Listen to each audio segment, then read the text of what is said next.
Hi, I'm Imara Jones with FSTV here at Netroots Nation in Philadelphia. And there are lots of various topics that are being discussed here in terms of where progressives ought to go next on a whole host of issues. And one of those is about economics and the future of economic justice. And that's why we're actually thrilled to talk to Conrad Shaw, whose new documentary, Bootstraps, is one that focuses on an innovative and new idea about how to build a fairer world for all of us. So thank you so much for joining. You bet. Thanks for having me. So Bootstraps is a documentary that explores something called universal basic income. Yep. And it focuses on the place in America that's run the largest sort of experiment, in quotes, with universal basic income. Tell us what universal basic income is, where did this pilot run, and kind of what was its impact? So a couple clarifications. It's still an ongoing pilot. It's not the largest. It's actually one of the smallest, but it's the most geographically diverse pilots. All right. So it spans 10 different states, so geographically it's the largest. Okay. And I'm producing. My partner and wife, Dea, is directing, and we've sort of started from the beginning and we built it out. And it's a docuseries that's still in production and will be released in early 2020. So what we showed today was footage from the trial that is still non-public because we're keeping our participants in the trial anonymous for the time being. So essentially, what was your main question? My main question is, what is universal basic income?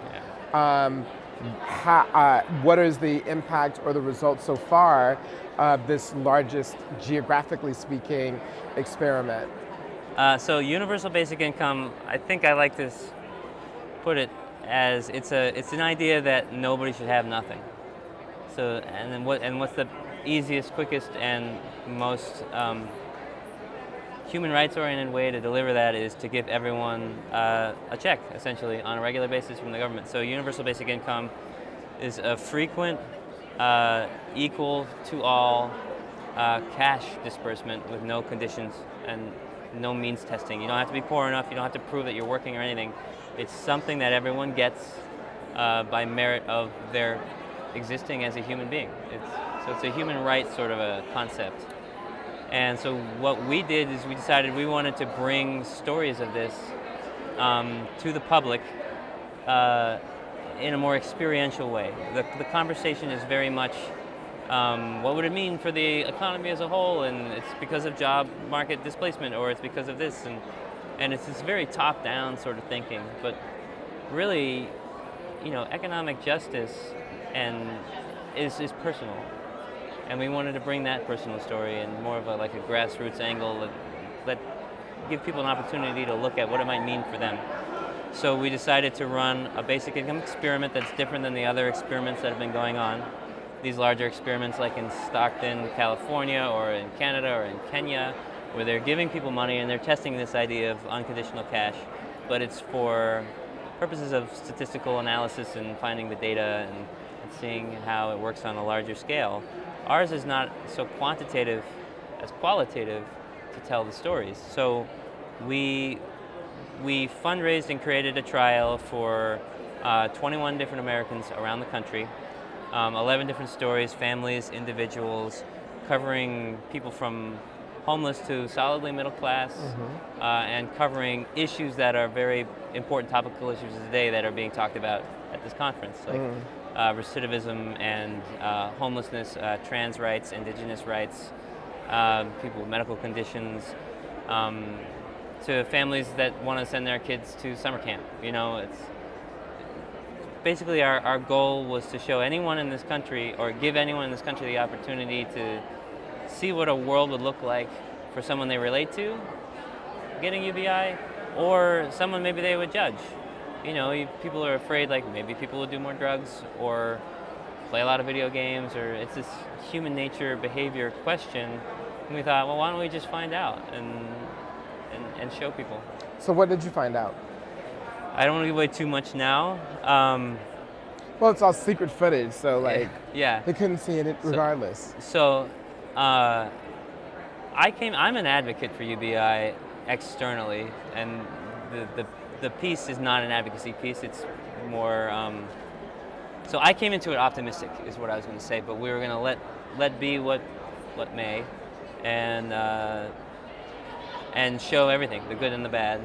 And I'll say so far we're a year into the trial for at least for everybody, and it exceeded my expectations so far of just how big of an impact a little access to power and agency can have in people's lives. How impressive the change Can be. was.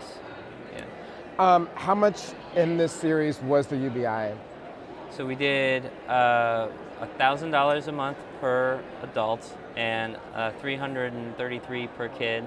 We did it on a weekly basis, and so basically, an individual's getting $1,000 a month, and a family of four is getting around $2,700 a month. Mm-hmm. And just to take a step back, UBI is a way that many people believe that we can respond to issues around automation, artificial intelligence, and displacing people from their jobs, because even as people are displaced from jobs or trade or other things, they'll still be able to get access to a basic level of income that will keep them afloat, which means that they'll actually benefit from the change. So even if these things happen, it's a way for society to accrue the benefits versus private individuals. It's definitely a way to start really exploring what more and more people are thinking about is the future of work.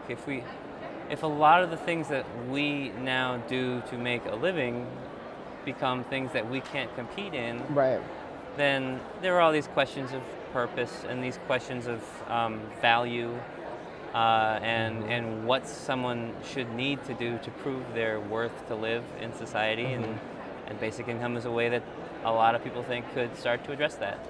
We know that UBI is so, it may appear to people to be a marginalized issue, but it's actually one that was heavily considered by Hillary Clinton during her campaign. She almost adopted UBI as an official centerpiece for her campaign.